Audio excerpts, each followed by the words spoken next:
مع سقوط حكم الإخوان المسلمين في مصر، تم الكشف عن عدد من الوثائق السرية التي تكشف تعاون مرسي مع الحكومة الأمريكية.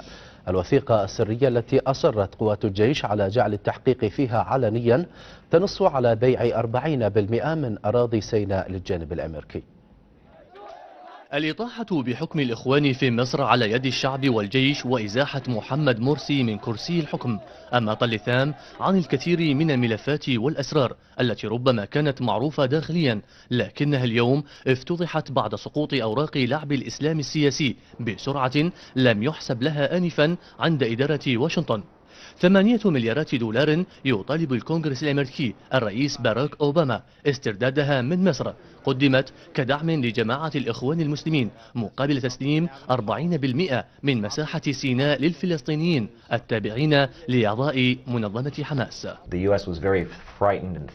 إن الإدارة الأمريكية مرعوبة من حقيقة أن الشعب المصري قد أطاح بنظام مبارك والذي كان أداة في يد الولايات المتحدة، ونتيجة لذلك جاءت مساعدة مرسي ماديا أملا في المحافظة على تلك العلاقة مع مصر، حيث تنظر إدارة أوباما على أنه إسلامي متصوف ولكن منفتح على العالم وعلى الإدارة الأمريكية، وبالتالي أراد أوباما من خلال هذه الأموال ربما لدعم مرسي لكبح الثورة المصرية وإنجاح كرسي الرئاسة له. هذه المبالغ تم تسليمها وبحسب المصادر لخيرة الشاطر نائب المرشد العام، ولما أمس الأخير وأعوانه خارج السلطة أصبح أوباما في ورطة لعدم إتمام الصفقة، وهذا هو الحرج الأساسي في موقف البيت الأبيض الذي أثار حفيظة أعضاء الكونغرس. الإدارة الأمريكية أخطأت في فهم الثورة المصرية، لأنه الثورة دي كانت ثورة حرية مش ثورة تقسيم للوطن العربي وتقسيم لمصر بالأخص.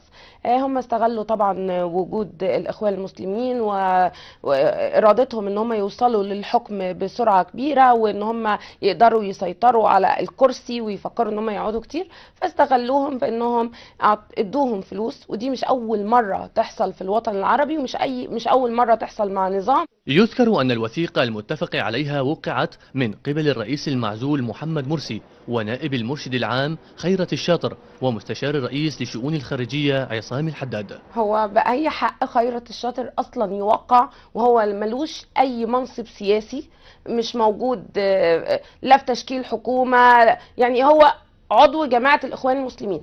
وبحسب مصادر حساسة تجري الإدارة الأمريكية مفاوضات بشأن هذه الوثيقة مقابل اعترافها بعزل مرسي، بينما تصر القوات المصرية إعلان الحقيقة على الشعب بعد أن نجحت في الحصول على الوثيقة والتحفظ عليها تمهيدا للكشف عنها بعد تحقيقات، وسوف يتم التحقيق فيها علنا كما ذكر. وبحسب الخبراء فإن توالي الفضائح وكشف الملفات ربما سيحسم نتيجة الانتخابات الأمريكية مبكرا، لا سيما مع وجود أصوات من داخل الكونغرس تابعة للحزب الجمهوري تطالب بإسقاط الشرعية وسحب الثقة من الرئيس باراك أوباما، وإذا ما حصل ذلك فسيكون الرئيس الأمريكي الأول الذي لم ينهي فترته الرئاسية. من نيويورك، وعد الطائي، قناة الاتجاه.